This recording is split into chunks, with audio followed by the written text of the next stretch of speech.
चलिए, तो last class में हमने दो टाइप के रिएक्शन देखे थे, है ना।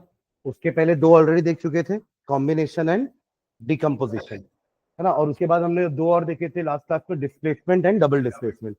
डिस्प्लेसमेंट में एक मेटल होता था, दूसरा सॉल्यूशन या कंपाउंड रहेगा, और ये मेटल इस मेटल से ज्यादा, या ये एलिमेंट इस एलिमेंट से ज्यादा रिएक्टिव होगा, जिसके कारण ये उसको उसी के सॉल्यूशन से क्या कर देगा, रिप्लेस, डिस्प्लेस। ठीक है। और जो दूसरा हमने देखा था, that was a partner exchange reaction. इसका कैटायन इसके एनायन के साथ और इसका कैटायन इसके एनायन के साथ क्या बना लेगा, कंपाउंड, यानी कि हमें मिलेगा AD प्लस CB। हाँ, नीचे वाला डबल डिस्प्लेसमेंट, ऊपर वाला डिस्प्लेसमेंट। ऑल्सो हमने डिस्प्लेसमेंट के लिए एक सीरीज देखी थी, रिएक्टिविटी सीरीज, या उसका एक और नाम क्या था, एक्टिविटी सीरीज, जिसमें अपन ने शुरू में क्या रखा था, पोटेशियम, और लास्ट था हमारा gold silver platinum. Gold silver platinum, इसके ऊपर आपका मर्क्यूरी था, उसके ऊपर कॉपर था, यहाँ पे हाइड्रोजन था, और यहाँ पे बहुत सारे मेटल थे, और एक ट्रिक भी लिखे थे उसको याद रखने का। ठीक है। बेस्ड ऑन दिस क्वेश्चन एक है आपका सामने जो आपको दिख रहा है कि चार रिएक्शन लिखे हैं मैंने। ABCD ऐसे ही हाइपोथेटिकल एलिमेंट है ना, ABCD नाम के कोई एलिमेंट नहीं होते ना, कोई एलिमेंट होता है जिसका सिंबल AB तो होता है, चलो बोरॉन होता है, C फॉर कार्बन भी होता है, D किसी का सिंबल नहीं होता। तो ये ऐसी हाइपोथेटिकल चार एलिमेंट है ABCD, उनके ये चार रिएक्शन लिखे हुए हैं। Based on these four reaction आपको बताना है कि ABCD में सबसे ज्यादा रिएक्टिव कौन है और सबसे कम रिएक्टिव कौन है। आपको इन चारों को डिक्रीजिंग ऑर्डर ऑफ रिएक्टिविटी में अरेंज करना है। क्वेश्चन क्लियर है? जैसे एक एग्जांपल बता रहा हूं, जैसे अगर आप फर्स्ट रिएक्शन देख पा रहे हो, A plus BSO4 give you ASO4 plus B। इसका क्या मतलब हुआ कि A ने B को डिस्प्लेस किया उसी के सॉल्यूशन से। इसका मतलब यही हुआ कि A जो है वो B से ज्यादा रिएक्टिव है, हाँ या ना। इन द सेम वे आपको बाकी तीन रिएक्शंस का भी कंक्लूजन लिखना है। चारों कंक्लूजन से फाइनल कंक्लूजन निकलेगा कि कौन सबसे ज्यादा रिएक्टिव है, कौन सबसे कम रिएक्टिव है। समझ गए क्वेश्चन? तो क्वेश्चन लिखिए और आंसर लिखिए इसका नीचे जल्दी। हर एक रिएक्शन का इंडिविजुअल हम कंक्लूजन लिख सकते हैं। अर्पिता, क्या हुआ, डाउट है? रेडॉक्स की? हाँ ठीक है ना, कोई बात नहीं, एक क्वेश्चन कर लेते हैं अपन। नहीं, यस, क्वेश्चन को रफ में कर लो, बाद में जाके उतार लेना कॉपी में, जैसा भी है। पर इस क्वेश्चन का एप्लीकेशन समझ में आ गया ना।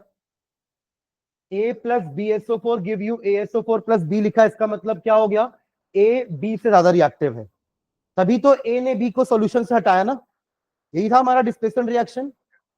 तो इसी तरीके से आप सेकंड, थर्ड और फोर्थ रिएक्शन में भी देखिए कि कौन किससे ज्यादा रिएक्टिव है। फाइनली फिर मुझे ऑर्डर चाहिए कि सबसे ज्यादा रिएक्टिव कौन होगा। ठीक है, तो take 2 minutes time, question note down करिए और इसका सॉल्यूशन दीजिए जल्दी, है ना।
मतलब अपने ये जिंदा मार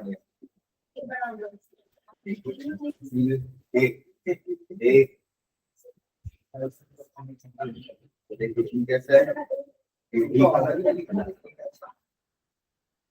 देख इसमें कैसा है, ये अपना डी है ना, तो मतलब ऐसे क्या स्किल है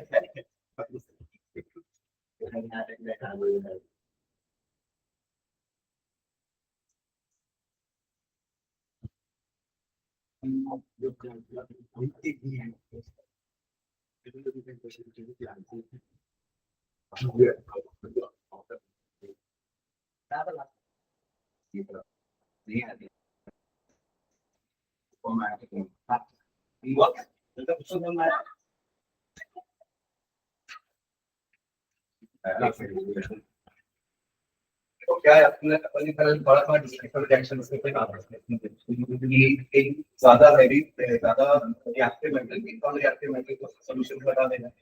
फर्स्ट सेक्शन के साथ देखो क्या लिखा है, A + BSO4 A B C D आपके चार ऐसे एलिमेंट है जो मतलब हाइपोथेटिकल ऐसे नाम जो एलिमेंट होते नहीं है, जैसे एग्जांपल ले लिया ABCD।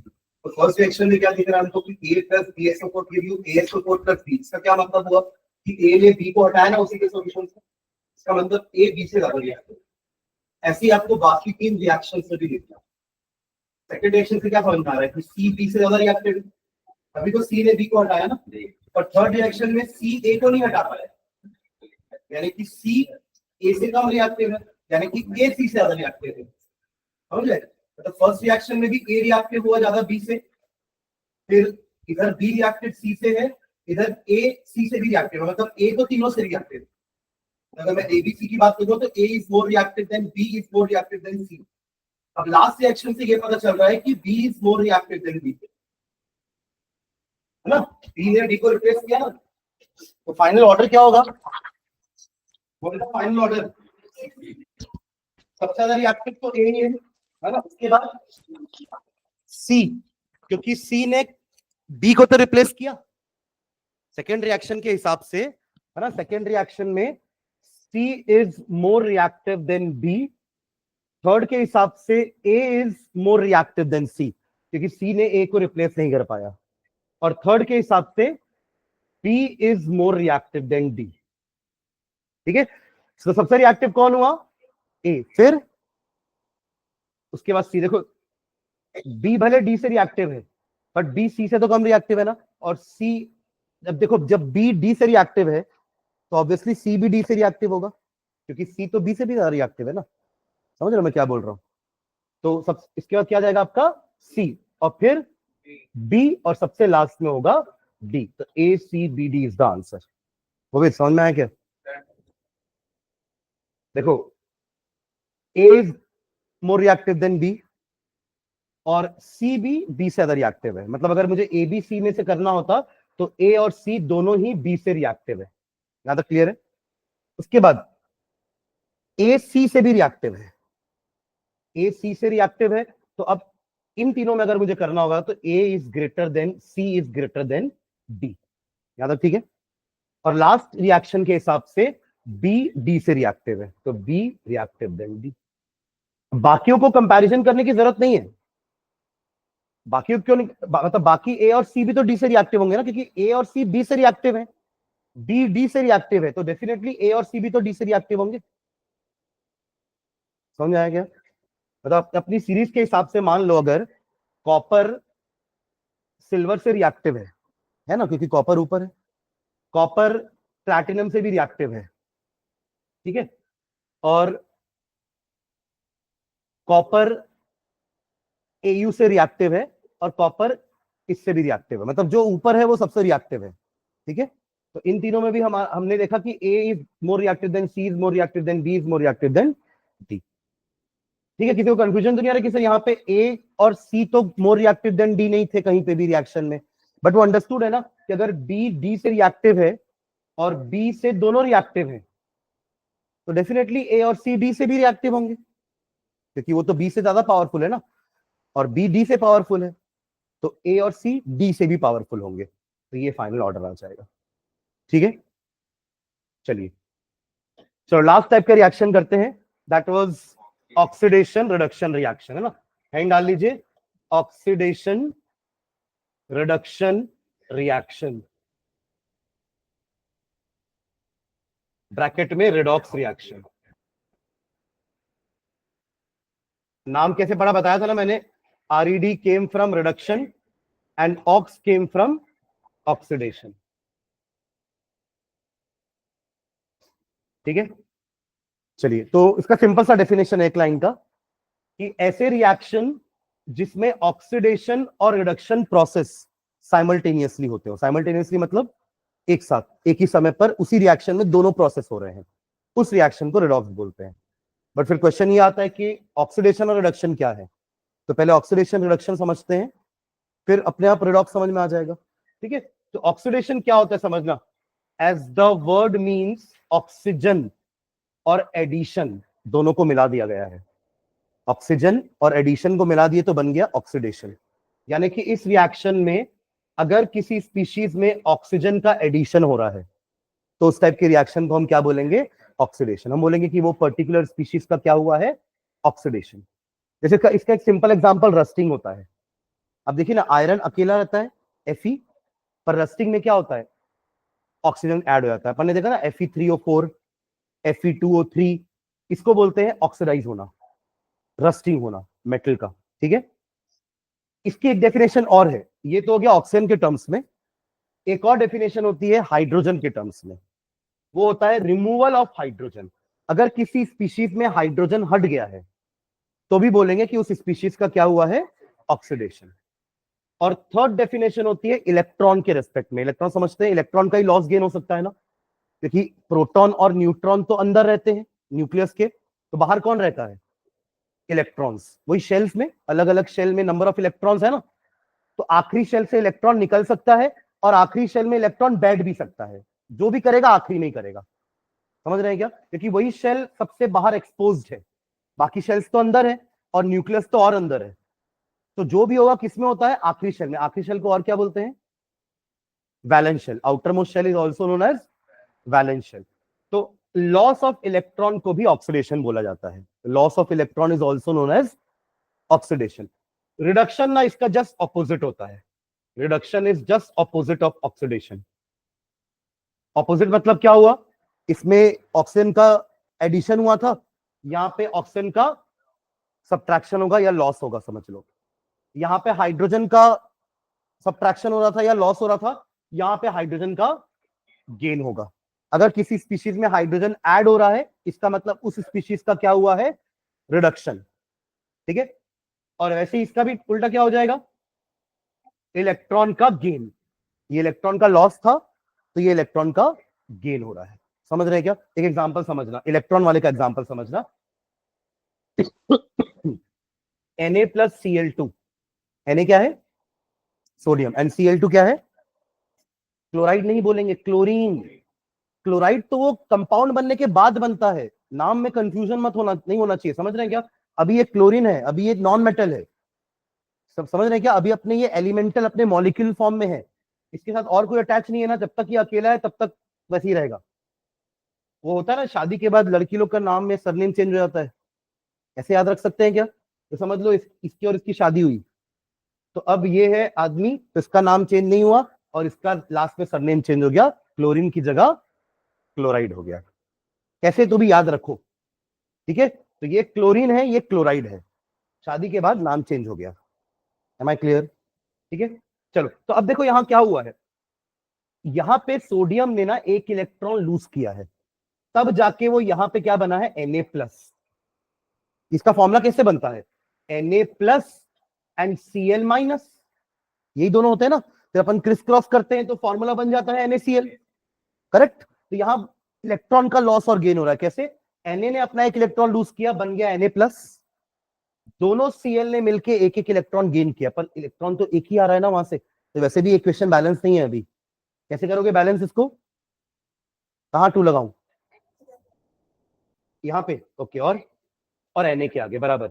अब 2 सोडियम आ गए ना, दोनों सोडियम मिलके एक एक इलेक्ट्रॉन लूज करेंगे, तो दोनों क्लोरीन को एक एक इलेक्ट्रॉन मिल जाएगा ना, आना भी तो दो चाहिए ना, वो गेन दो कहां से करेगा जब तक दो आएंगे नहीं, ये दो लूज करेगा और ये दोनों एक एक गेन करेंगे, तो क्या बन जाएंगे दोनों एक एक गेन करके क्लोराइड, Cl नेगेटिव।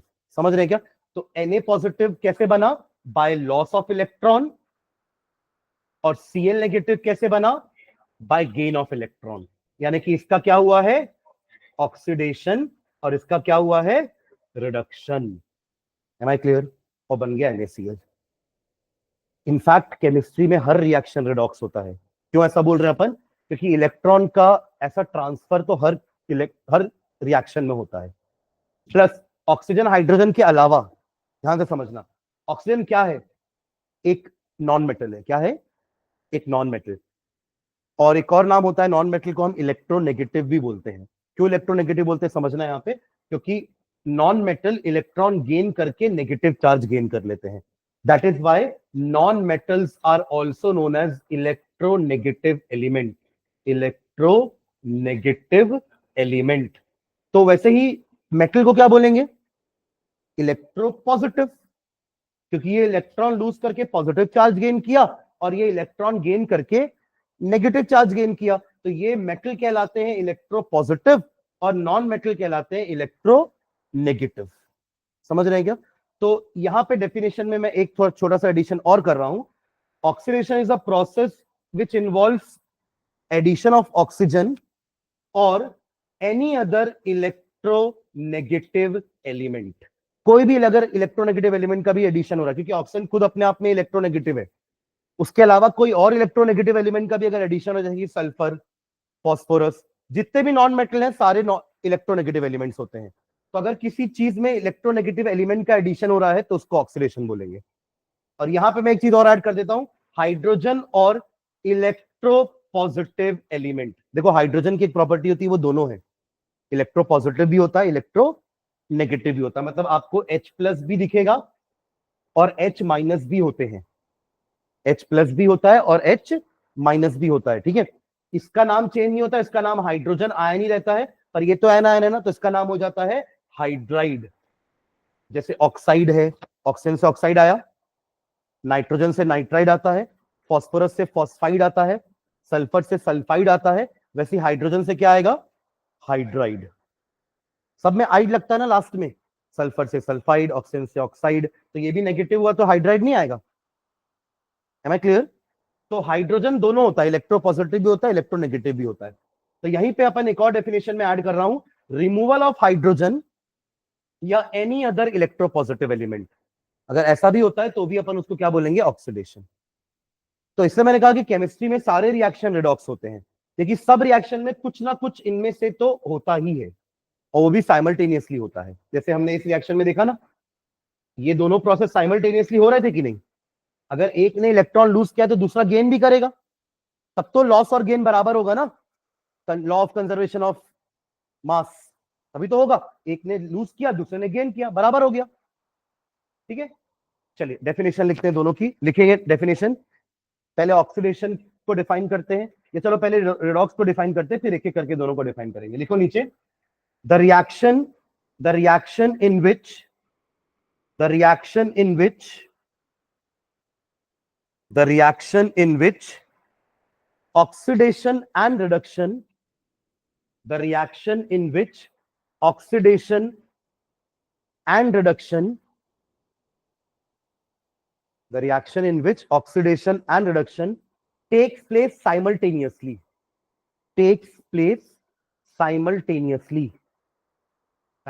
की स्पेलिंग takes place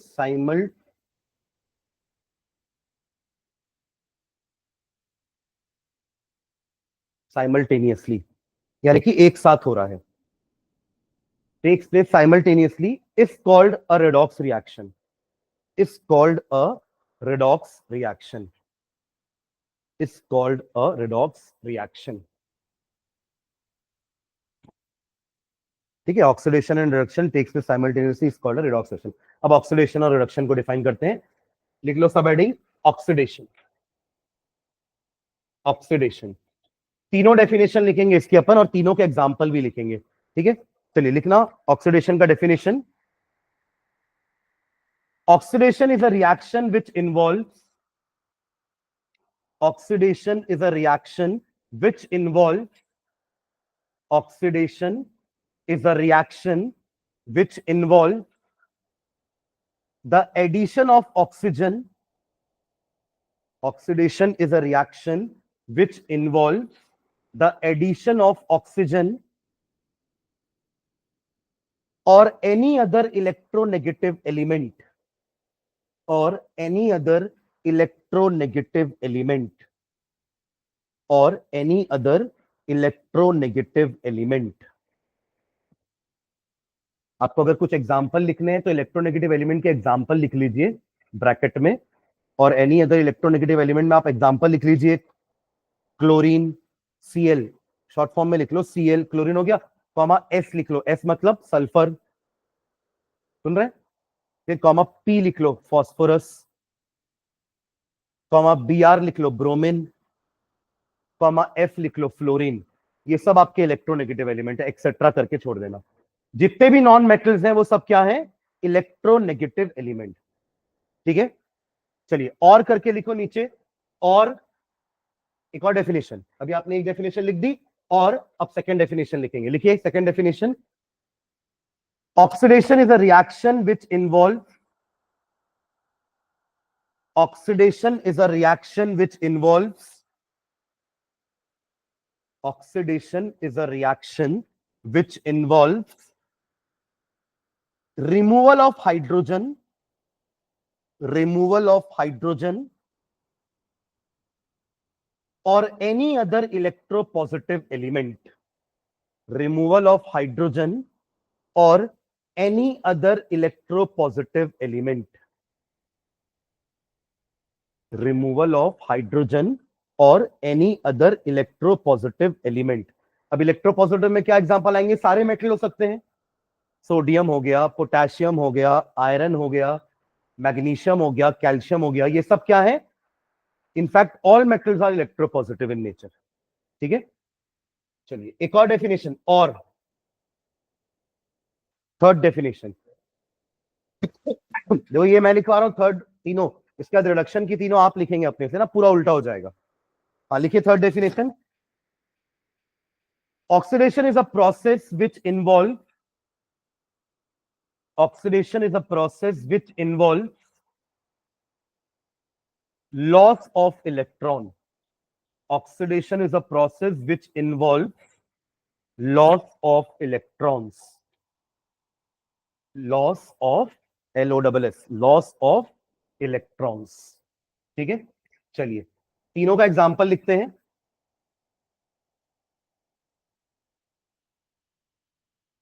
आप लोग इक्वेशन लिखोगे तो बैलेंस करते हुए लिखते जाना, ठीक है? मैं बैलेंस नहीं कर रहा हूं, आप लोग करेंगे, इससे आपकी बैलेंसिंग की थोड़ी प्रैक्टिस भी हो जाएगी।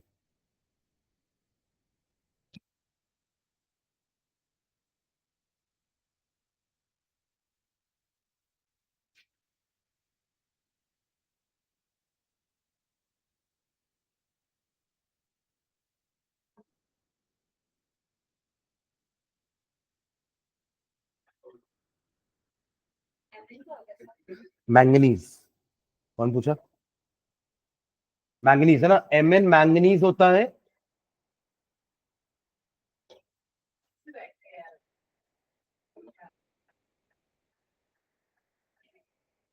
अंदर क्यों नहीं है?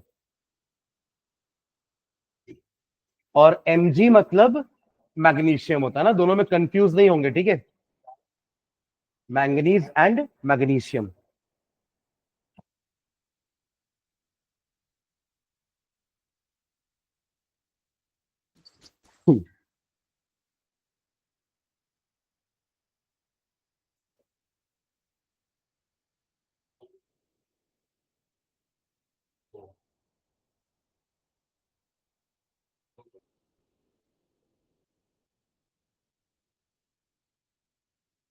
ये मैंने एक फिल इन द ब्लैंक किया है ना, छोड़ा है, इसको भरना यहाँ क्या आएगा, ठीक है?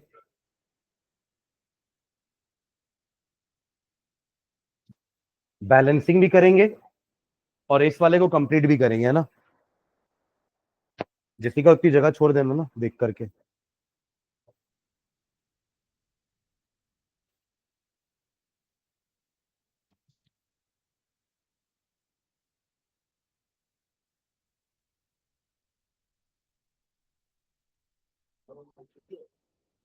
कौन सा? एच एच यू नहीं है बेटा, वो HCl है, सॉरी। और मर्करी Hg होता है, ठीक है। HU नहीं होता, मर्करी का क्या होता है? Hg। और ये भी MnCl2 है ना।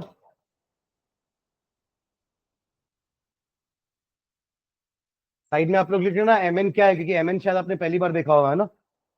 Mn is manganese.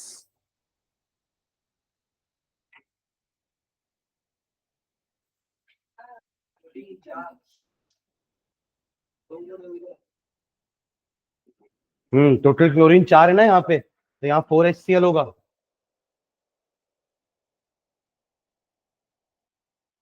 और हाइड्रोजन 4 करने के लिए यहाँ पे 2H2O होगा, बैलेंस्ड, है ना। अभी भी नहीं है बैलेंस, तो गया। ऊपर के दोनों रिएक्शन में ऑक्सीजन का एडिशन हो रहा है, एडिशन ऑफ ऑक्सीजन। अगले दो रिएक्शन में हाइड्रोजन का रिमूवल हो रहा है, किसी स्पीशीज से हो रहा है क्या? देखो हाइड्रोजन का रिमूवल, देखो यहाँ पे H2S में से H हट गया, S अकेला हो गया ना, यानी हाइड्रोजन का रिमूवल हुआ है। और यहां भी देखो HCl में से H हट गया, Cl अकेला है, तो HCl is oxidized, H2S is oxidized. इन दोनों में O ऐड हुआ है, तो sodium is oxidized, magnesium is oxidized. और इन दोनों से इलेक्ट्रॉन का लॉस हुआ है। यहां क्या भरे? F+। Fe+ बोलता तो मैं समझता भी, पर Fe+ भी क्यों होगा? देखो समझना है ध्यान से ना, जितना इलेक्ट्रॉन लूज होता है ना, उतना पॉजिटिव चढ़ते जाता है। तो ये ऑलरेडी 2+ 2 इलेक्ट्रॉन लूज करके बना है, यहां एक और लूज कर रहा है, तो ये क्या हो जाएगा? Fe3+। कोई डाउट क्या है इसमें? फिर से समझाऊं। देखो सोडियम के पास, सोडियम न्यूट्रल था, सुनना इधर। सोडियम के पास 11 इलेक्ट्रॉन और 11 प्रोटॉन होते हैं, इसमें कोई डाउट? एवरीवन, ये क्लियर है कि नहीं? जल्दी बताओ। 11 उसका एटॉमिक नंबर है, और एटॉमिक नंबर से पता चलता है कि कितने प्रोटॉन है और कितने इलेक्ट्रॉन है। तो सोडियम के पास 11 प्रोटॉन 11 इलेक्ट्रॉन है। अगर सोडियम एक इलेक्ट्रॉन लूज करता है, तो अब कितने बचे उसके पास? 10 इलेक्ट्रॉन पर प्रोटॉन, तो अभी भी 11 है ना, तो प्रोटॉन एक एक्स्ट्रा हो गया है। बाकी आप ये समझिए कि 10 प्रोटॉन मिलके 10 इलेक्ट्रॉन को न्यूट्रलाइज कर रहे हैं, बट एक प्रोटॉन एक्स्ट्रा है ना, तो एक दिखाते हैं अपन ऐसे। समझ रहे हैं क्या? अब सेकंड रिएक्शन में क्या हो रहा है, ध्यान से समझना। ऑलरेडी Fe2+ है, यानी कि इसके पास 2 प्रोटॉन पहले से एक्स्ट्रा है। एक्स्ट्रा नहीं होते एक्चुअली, इलेक्ट्रॉन 2 चले जाते हैं तो प्रोटॉन 2 एक्स्ट्रा दिखने लगते हैं। कोई प्रोटॉन का एडिशन थोड़ी ना हो रहा है, लॉस हो रहा है ना इलेक्ट्रॉन का। तो आयरन के पास जितने भी इलेक्ट्रॉन थे, उसमें से 2 इलेक्ट्रॉन हट चुके हैं, तभी ये बना होगा। अब इसमें एक इलेक्ट्रॉन और हटेगा, तो वो और 2 से कितना हो जाएगा? 3। समझ रहे हैं क्या?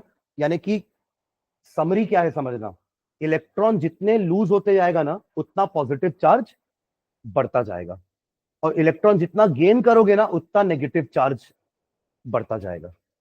है मैं क्लियर? आप ये समझो ना, इसको इसको इस तरीके से समझो कि हम जब किसी को डोनेशन करते हैं ना, कुछ दान पुण्य करते हैं, तो अच्छा लगता है, एक अंदर से अच्छी फीलिंग आती है, पॉजिटिविटी आती है ना, कि आज मैंने एक अच्छा काम किया, मैंने किसी को कुछ दान किया। तो ये ऐसा ही कुछ है। सोडियम ने एक इलेक्ट्रॉन दान कर दिया, पॉजिटिव हो गया।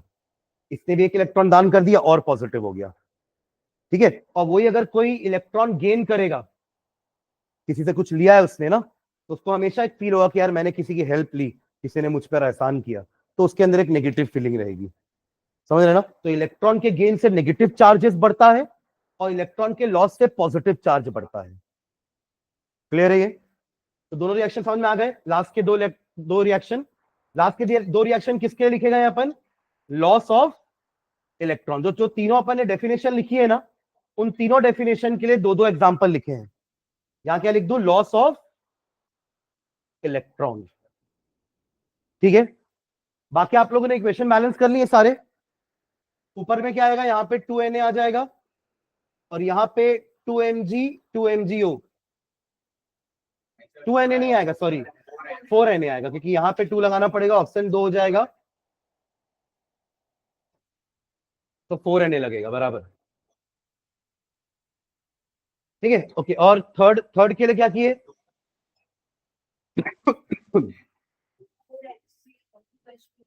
2H2O, तो 4 हो गया, तो ये बस, ठीक है। और ये तो कर लिए, ये दोनों तो बैलेंस ही है, ठीक है। कोई डाउट है क्या इन 6 एग्जांपल में? तो अभी पूछिए, है ना। या आप लोग भी ऐसे करली ब्रेसेस लगा के लिख लेना कि ये दोनों एग्जांपल में हम पहला डेफिनेशन बताए हैं, ये दोनों एग्जांपल सेकंड डेफिनेशन शो कर रहा है, और ये दोनों एग्जांपल थर्ड डेफिनेशन शो कर रहा है, ठीक है। चलिए अब रिडक्शन का डेफिनेशन लिखिए आप लोग, तीनों डेफिनेशन लिखिए फटाफट। रिडक्शन का तीनों डेफिनेशन जस्ट ऑपोजिट होगा, है ना। जो अभी आए हैं वो बगल वाले की कॉपी देख करके देखिए कि ऑक्सीडेशन का 3 डेफिनेशन क्या लिखे थे, उसका जस्ट ऑपोजिट लिखना है। यानी कि अगर आपने लिखा होगा एडिशन ऑफ ऑक्सीजन, तो अब आएगा रिमूवल ऑफ ऑक्सीजन और एनी अदर इलेक्ट्रोनेगेटिव एलिमेंट। फिर आपने लिखा है एडिशन ऑफ हाइड्रोजन और एनी अदर इलेक्ट्रोपॉजिटिव, तो अब क्या आएगा? सॉरी, रिमूवल ऑफ हाइड्रोजन लिखे थे ना, तो अब आएगा एडिशन ऑफ हाइड्रोजन और एनी अदर इलेक्ट्रोपॉजिटिव एलिमेंट। और थर्ड डेफिनेशन आपने लिखी थी लॉस ऑफ इलेक्ट्रॉन, तो अब क्या आएगा? लिखो जल्दी से, फटाफट लिखो, फिर इसके भी 6 एग्जांपल देखते हैं।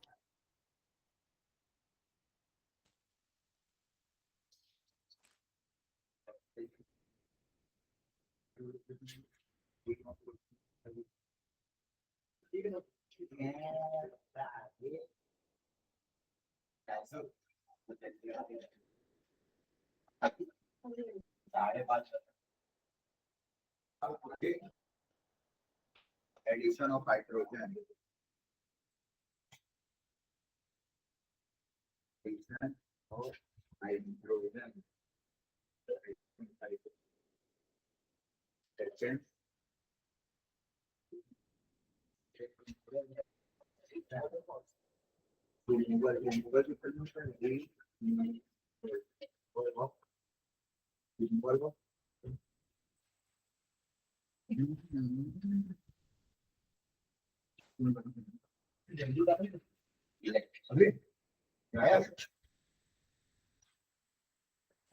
good, good. Observation involve addition of oxygen. Second, removal of oxygen. Third, removal of removal of electron. Removal of electron and electronegative, electro positive, positive.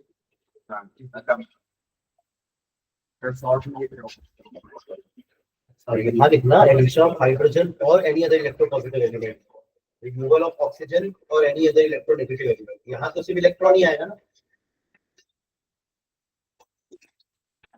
Shubham लिख रहा है तू? Yes sir.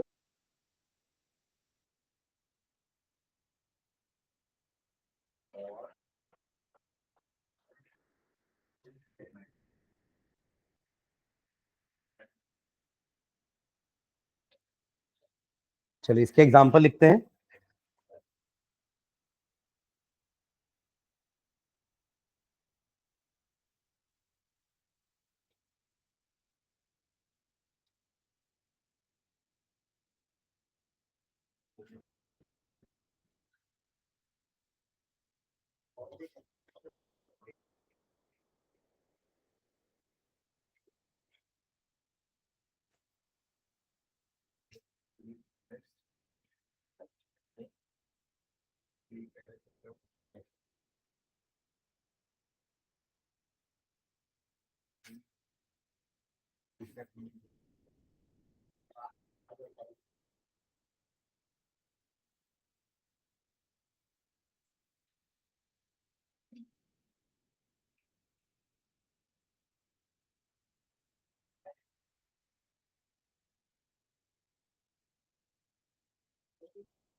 ठीक है, वेरी गुड। हाँ, सेकेंड वाला बस करना पड़ा होगा ना, उसमें भी यहाँ पे 2 लगा दोगे तो हो जाएगा।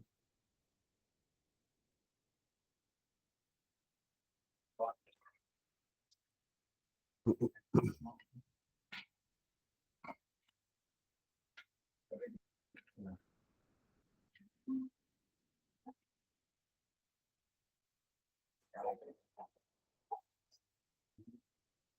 दोनों में हो रहा है हाइड्रोजन का addition, addition of hydrogen.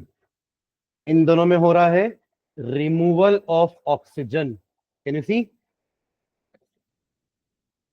Removal of oxygen. और इन दोनों में हो रहा है gain of electron.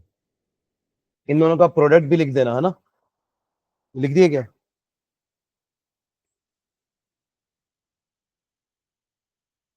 Chlorine atom है, उसमें एक इलेक्ट्रॉन ऐड करा दिए, और सल्फर एटम है, उसमें 2 इलेक्ट्रॉन ऐड करा दिए। तो क्या क्या बनेंगे दोनों?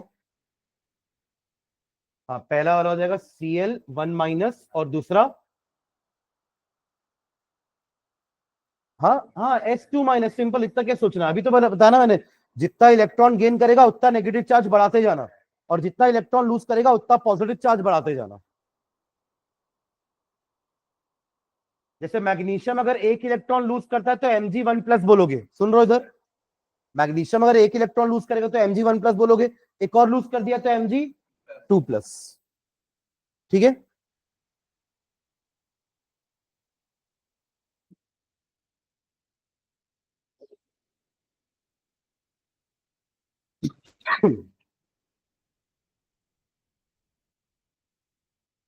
हो गया?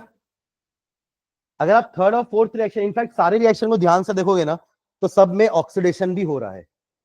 हमने भले इनका एग्जांपल रिडक्शन के लिए लिखा है, पर इन सब में ऑक्सीडेशन भी हो रहा है, और इन सब का एग्जांपल हमने ऑक्सीडेशन के लिए लिखा है ना, इन सब में रिडक्शन भी हो रहा है, क्योंकि सारे ही रिडॉक्स होते हैं। मैंने कहा ना, केमिस्ट्री में all reactions in chemistry are redox. अब समझना कि मैंने इनको, ये सारे रिडक्शन वाले को ऑक्सीडेशन क्यों कहा। ठीक है, ध्यान देना इधर। देखो इस रिएक्शन को देखो, ZNO में से O रिमूव हुआ है, हाँ या ना? O रिमूव हुआ है ना, तो उसको अपन क्या बोलेंगे? रिडक्शन, हाँ या ना? एट द सेम टाइम, हाँ, C में O ऐड भी तो हुआ है, तो ये ऑक्सीडेशन भी हुआ, यही तो है रिडॉक्स। द प्रोसेस या the reaction in which both the process takes place simultaneously are called redox reactions। सब में हो रहा है, ध्यान देना। H2 में भी तो S ऐड हुआ ना, अगर S में H ऐड हुआ है तो H में भी तो S ऐड हुआ है, अगर S में H ऐड हुआ तो H में भी तो S ऐड हुआ नहीं? तो इसके लिए ये हुआ इलेक्ट्रोपॉजिटिव एलिमेंट, और इसके लिए ये हुआ इलेक्ट्रोनेगेटिव एलिमेंट। तो अगर मैं बोल दूं कि S में H ऐड हुआ है तो S का रिडक्शन हुआ है, हाँ या ना? और अगर मैं बोल दूं कि H में S ऐड हुआ है तो H का ऑक्सीडेशन हुआ है, क्योंकि S एक इलेक्ट्रोनेगेटिव एलिमेंट है। किसी भी ऑक्सीजन के अलावा किसी भी अदर इलेक्ट्रोनेगेटिव एलिमेंट के एडिशन को भी ऑक्सीडेशन ही बोलते हैं। तो हर रिएक्शन रिडॉक्स है एक्चुअली। Am I clear? वो तो हमने बस इसको रिडक्शन के एग्जांपल में लिखा है, तो हमने रिडक्शन को फोकस किया है, वरना सारे ही रिडॉक्स रिएक्शन है। Am I clear? ठीक है, तो किसी एक रिएक्शन को पकड़ते दोनों चीजें लिखते हैं, या पहले एक डेफिनेशन और लिखते हैं फिर उसमें आते हैं। लिखो एक डेफिनेशन और, oxidising and reducing agent. Oxidising and reducing agent. Oxidising and reducing agent. पहले तो मुझे बताओ एजेंट का मतलब क्या होता है? What do you mean by agent? अच्छा, विनोद एजेंट। हाँ चलो, वो एजेंट भी क्या काम कर रहा था पिक्चर में? उसको कुछ काम दिया था, कॉन्ट्रैक्ट दिया गया था एजेंट को कि इसको मारना है, आपको पैसे मिलेंगे। मतलब उसने हेल्प किया ना किसी को, ठीक है? अब सीधा आप तो क्रिमिनल वाले एजेंट में पहुंच गए, वरना और भी एजेंट होते हैं ना, जैसे हमारे ट्रैवल एजेंट होते हैं। सुने, ट्रैवल एजेंट, ट्रैवल एजेंट हमारी पूरी ट्रिप प्लान करते हैं। और आपको उनको बोल दो कि हमको यहाँ जाना है, वो आपको पूरा एक ट्रिप, एक इटनरी बना के दे देंगे, और बोलेंगे कि आप इस दिन निकलो, ये फ्लाइट पकड़ो, वहां पहुंचो, वहां आप चेक इन करो होटल में, फिर आपका दिन भर साइट सीइंग होगा। मतलब पूरा एक पैकेज आपको बना करके दे देंगे। तो इससे क्या हुआ, आपका वो जो ट्रैवलिंग प्रोसेस है ना, वो थोड़ा इजियर हो जाएगा। भले थोड़ा पैसा लेगा वो, बट आपका ट्रैवलिंग प्रोसेस में उसने हेल्प किया ना आपको, क्योंकि वो जानकारी है ना उसको वहां की, तो उसने आपको पूरा हेल्प किया, पूरा आपका ट्रैवल प्लान बनाने के लिए। तो एजेंट वो होते हैं जो हेल्प करते हैं बेसिकली। तो यहाँ पे भी ये जो दोनों एजेंट हैं, ये ऑक्सीडेशन और रिडक्शन करवाने में हेल्प कर रहे हैं। जैसे अगर आपने पिछला जो रिएक्शन अपन एक उठाते हैं, ZNO plus C gives you Zn plus CO। तो इस रिएक्शन को ध्यान से समझिएगा, इसमें ZNO में से O का रिमूवल हुआ है और C में O का एडिशन हुआ है, यानी कि ये ऑक्सीडाइज हुआ है और ये रिड्यूस हुआ है, करेक्ट। इसका रिडक्शन हुआ है, ZNO का रिडक्शन हुआ, कभी ये नहीं बोला कि जिंक का रिडक्शन हुआ है, जिंक ऑक्साइड का रिडक्शन हुआ है। रिएक्टेंट तो ये थे ना, तो इनके साथ कुछ होगा तब जाके प्रोडक्ट बनेगा। तो ZNO का रिडक्शन हुआ है तब जाके Zn बना, एंड कार्बन का ऑक्सीडेशन हुआ तब जाके कार्बन मोनोऑक्साइड बना। ये क्लियर है ना? लेकिन जनरली लोग कंफ्यूज हो जाते हैं कि ये दोनों ऑक्सीडाइज हुए हैं और रेड्यूस हुए हैं।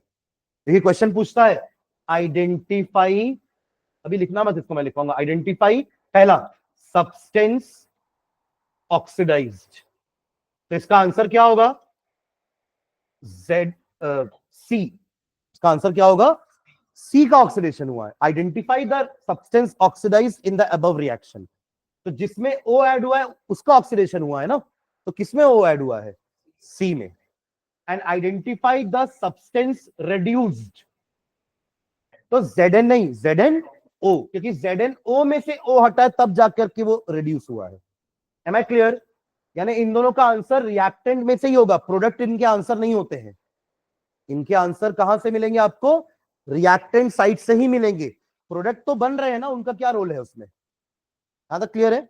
अब इसको दो लाइन में समझना कि ZNO ने अपना ऑक्सीजन C को दिया ताकि C क्या हो जाए? ऑक्सीडाइज, वरना C को ऑक्सीजन कहां से मिलता? इस रिएक्शन बीकर में तो दो ही लोग थे ना, ZNO और C। अगर ZNO जिद पे अड़ जाता कि मैं अपना ऑक्सीजन नहीं दूंगा, तो क्या C ऑक्सीडाइज हो पाता?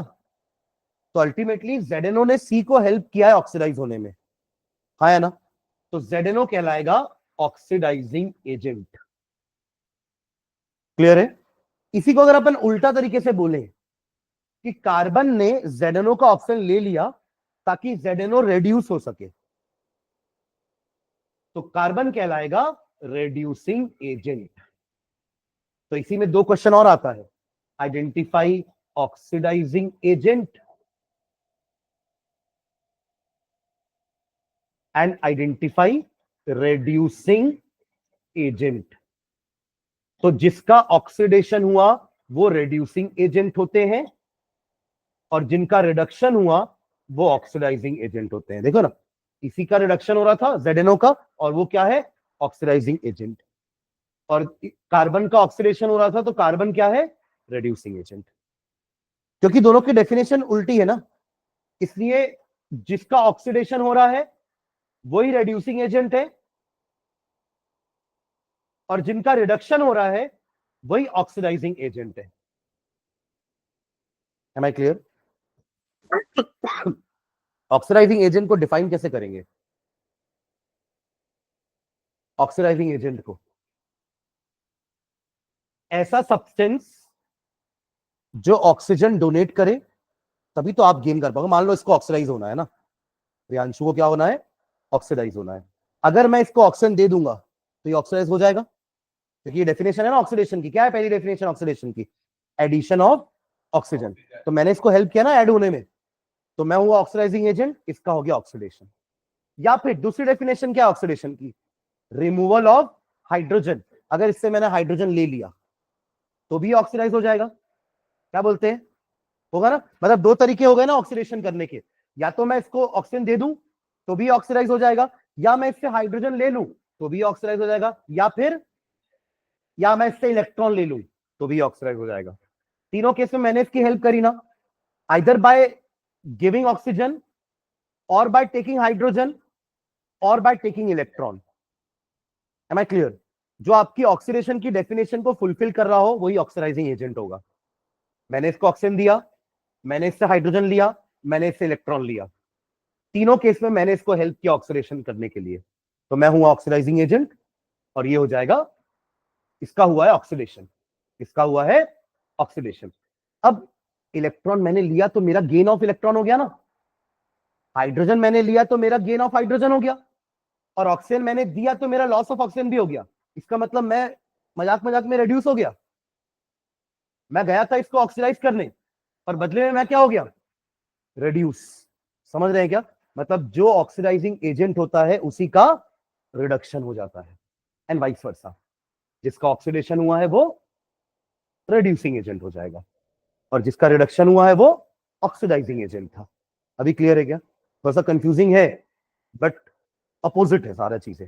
अगर आप किसी एक चीज को याद रखोगे ना, किसी एक चीज को पकड़ लो, किसको, ऑक्सीडेशन को पकड़ लो, addition of oxygen, removal of hydrogen, loss of electron. अब इसका जस्ट अपोजिट कर दो तो रिडक्शन की डेफिनेशन आ जाएंगी, loss of oxygen, gain of hydrogen, gain of electron. अब अगर आपको दोनों की डेफिनेशन क्लियर है तो अब ऐसे को ढूंढो जो इनकी डेफिनेशन पूरी कर रहा हो, ऑक्सीजन दे रहा हो, हाइड्रोजन ले रहा हो, वही रहना, ऑक्सीजन दे रहा हो, हाइड्रोजन ले रहा हो या इलेक्ट्रॉन ले रहा हो, वो हो जाएगा ऑक्सीडाइजिंग एजेंट। इधर आते हैं, हाइड्रोजन इसको मिल जाएगा तो ये रेड्यूस हो जाएगा, इलेक्ट्रॉन इसको मिल जाएगा तो ये रेड्यूस हो जाएगा, और ऑक्सीजन को इससे ले लेगा तो ये रेड्यूस हो जाएगा, तो वो हो जाएंगे रेड्यूसिंग एजेंट्स। क्लियर है, ठीक है। चलो इन दोनों की डेफिनेशन लिखते हैं, ऑक्सीडाइजिंग एंड रेड्यूसिंग एजेंट की।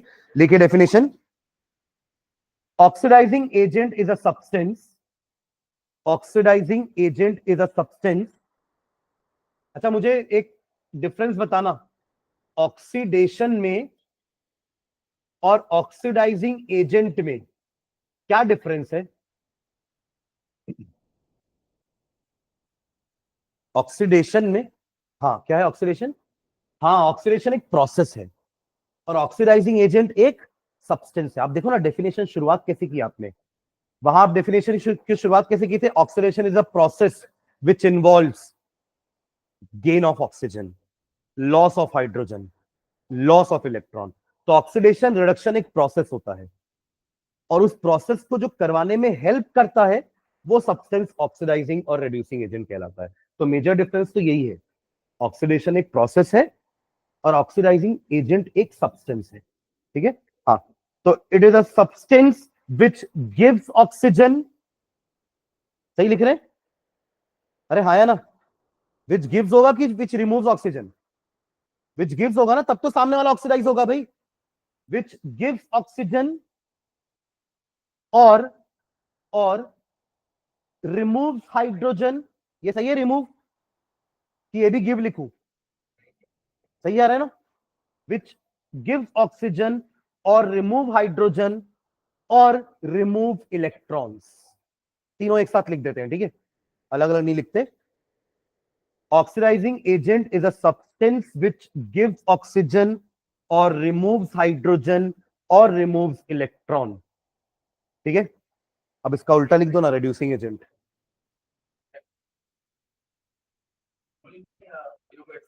तीनों एक साथ लिख दो जल्दी, रेड्यूसिंग एजेंट का भी डेफिनेशन लिख डालो।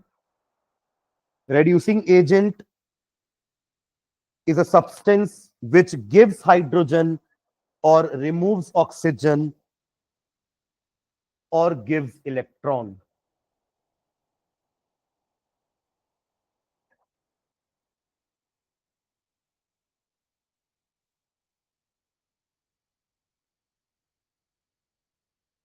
ठीक है, और ये एग्जांपल लिख लेते हैं, ZNO वाले ही लिखते हैं, ZNO plus C gives you Zn plus CO, और यहां पे चारों चीजें दिखाएंगे ना, ऐसा एरो बना के लिखना आप लोग भी, ठीक है। यहां हुआ है माइनस ऑक्सीजन, प्रोसेस का नाम हो जाएगा ऑक्सीडेशन, यहां हुआ है प्लस ऑक्सीजन, सॉरी ऊपर गलत कर दिया ना, रिडक्शन, प्रोसेस का नाम रिडक्शन, इस प्रोसेस का नाम ऑक्सीडेशन, ठीक है। और फिर इन दोनों के नीचे लिख देना, ZNO का रिडक्शन हुआ तो ZNO is oxidising agent, oxidising agent, और कार्बन के नीचे लिख देना रिड्यूसिंग एजेंट। और इसके बाद ना सेम काम आप लोग इस एग्जांपल के लिए करना, ठीक है, इस वाले एग्जांपल के लिए रिडक्शन का जो चौथा एग्जांपल लिखे हो ना उसको उठा लेना, और सेम काम आप लोग खुद से करना ना, जैसे अभी यहां पे अपन ने किया है। उसमें भी कौन और किसका ऑक्सीडेशन हुआ है, किसका रिडक्शन हुआ है, कौन ऑक्सीडाइजिंग एजेंट है, कौन रिड्यूसिंग एजेंट है, सारी चीजें लिखेंगे। सब्सटेंस यहां लिख दे रहा हूं साइड में मैं, substance oxidised is carbon, substance reduced is ZNO। बाकी इन दोनों के नीचे तो मैंने लिख ही दिया है, ZNO ऑक्सीडाइजिंग एजेंट है और कार्बन रिड्यूसिंग एजेंट है। बस यही सेम काम आपको उस रिएक्शन के लिए करना है, कॉपर ऑक्साइड वाला। क्या रिएक्शन था वो? कॉपर ऑक्साइड, क्या था reaction? Copper oxide plus hydrogen gives you copper plus H2O।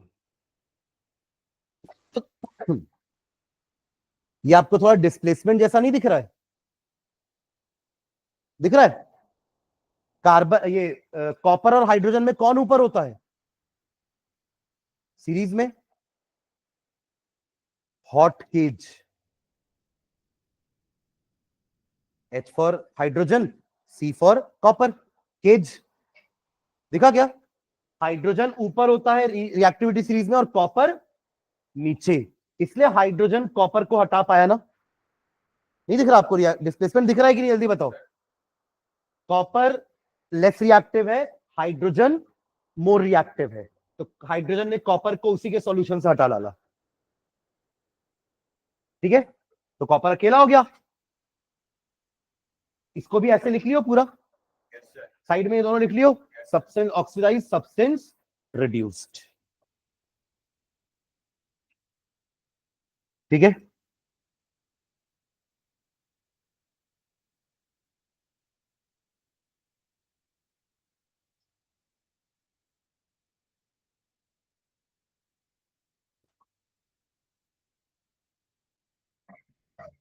अब इसमें क्या है ना, एक टॉपिक लास्ट जो बचा अपना वो है कि ऑक्सीडेशन का डे टू डे लाइफ में यूज। कंप्लीट कर लो पहले जल्दी है, चलो उसको। यहां क्या क्या किए हो? कॉपर ऑक्साइड का रिडक्शन, H2 का ऑक्सीडेशन, फिर जिसका रिडक्शन होता है वो ऑक्सीडाइजिंग एजेंट और जिसका ऑक्सीडेशन होता है वो रिड्यूसिंग एजेंट। ठीक है, इसको लिख भी लेते हैं अपन। ठीक है, कि जिसका ऑक्सीडेशन होता है वो रिड्यूसिंग एजेंट, जिसका रिडक्शन होता है वो ऑक्सीडाइजिंग एजेंट। लिखिए नीचे,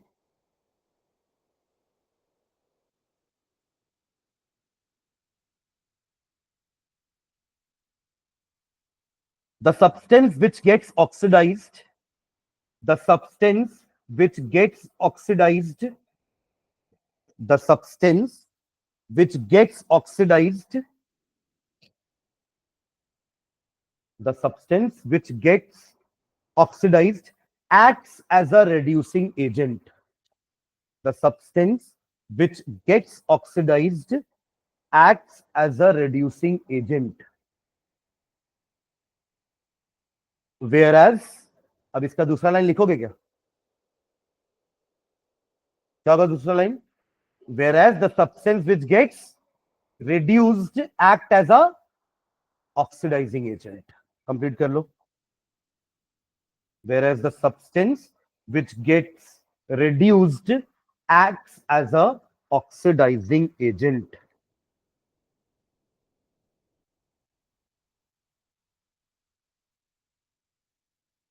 whereas the substance which gets reduced acts as a oxidizing agent। ठीक है,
ठीक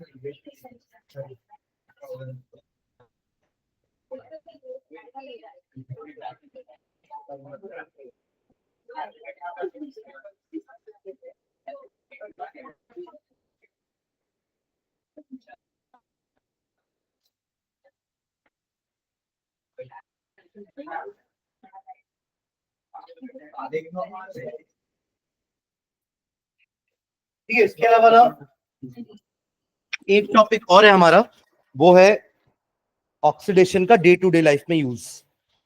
ठीक है, ये जो प्रोसेस हो रहा है ना एडिशन ऑफ ऑक्सीजन, ऐसा हमारा डे टू डे लाइफ में भी दो जगह पर होता है। एक तो मैं अभी आपको ऑक्सीडेशन पढ़ाते हुए बताया था कि मेटल में ऑक्सीजन का एडिशन हो जाता है तो मेटल रस्ट हो जाता है ना, उसको अपन बेसिकली क्या बोलते हैं, corrosion, corrosion of metals. Specially iron के लिए अपन वर्ड यूज करते हैं रस्ट, बाकी होता सबका कोरोजन ही है ना। आयरन के लिए अपन स्पेशली रस्ट वर्ड यूज कर लेते हैं, अदरवाइज सारे मेटल का कोरोजन ही होता है, यानी उनमें भी ऑक्सीजन का एडिशन हो रहा है तो they are said to be corroded. ठीक है, और एक होता है ऑक्सीडेशन ऑफ योर फूड, है ना, जो भी हम खाना खाते हैं ना, स्पेशली ऑयल या फैट कंटेनिंग फूड, ऑयल या फैट कंटेनिंग फूड के ऑक्सीडेशन को हम कहते हैं rancidity. It is known as rancidity, या अपन आम भाषा में उसे कहते हैं कि बासी हो गया खाना, है ना। जनरली हम देखते हैं ना हमारे घरों में, जैसे रात को हम सब्जी खाए तो उसमें तेल वेल तो रहता है सब्जी में, यानी कि ऑयल है ना, तो उसको अपन रात को ऐसे खुला नहीं छोड़ते बाहर। कुछ सब्जी बच गई, ज्यादा बन गई या कम खाए तो बच गई, तो उसको क्या करती है मम्मी, फ्रिज में रखती है। कभी गलती से अगर फ्रिज में रखना भूल गई मम्मी, भूल गई, तो वो बाहर रह गई, सुबह तक खराब हो जाएगी, स्पेशली इस क्लाइमेट में, गर्मी के मौसम में और खराब हो जाएगी। उसका कारण है कि उसके साथ क्या हुआ है, ऑक्सीडेशन हो गया है। अब तीन चीजों में उसके अफेक्ट करेगा, एक तो उसका टेस्ट चेंज हो जाएगा, दूसरा उसका कलर चेंज हो जाएगा, हाँ, तीसरा उसका स्मेल चेंज हो जाएगी। तो यही हमारे ऑयली या फैटी फूड का टेस्ट, कलर या स्मेल चेंज हो जाना because of addition of oxygen is known as rancidity. ठीक है, दोनों को बचाया भी जा सकता है, मेटल के कोरोजन को बचाया जा सकता है और खाने को रैंसिड होने से बचाया जा सकता है। कैसे? कोरोजन के लिए अपने पास टेक्निक्स हैं, पेंटिंग कर दो, ग्रीसिंग कर दो, गैल्वेनाइजेशन है ना, ये सारे प्रोसेस से हम आयरन को रस्ट होने से बचाते हैं ना। आप आयरन के ऊपर जिंक की एक लेयर रख दो, कर सकते हैं ना, अरे हाँ है ना, तो उससे क्या होगा, जिंक का भले कोरोजन होगा पर नीचे का आयरन बच जाएगा, because zinc is more reactive than iron. तो जिंक पहले रिएक्ट करेगा ऑक्सीजन के साथ, आयरन को बचा लेगा। इसको अपन सेक्रीफिशियल कोटिंग भी बोलते हैं। सेक्रीफिशियल कोटिंग का मतलब क्या, सेक्रीफाइस मतलब क्या होता है, कुर्बानी, आत्महत्या नहीं भैया,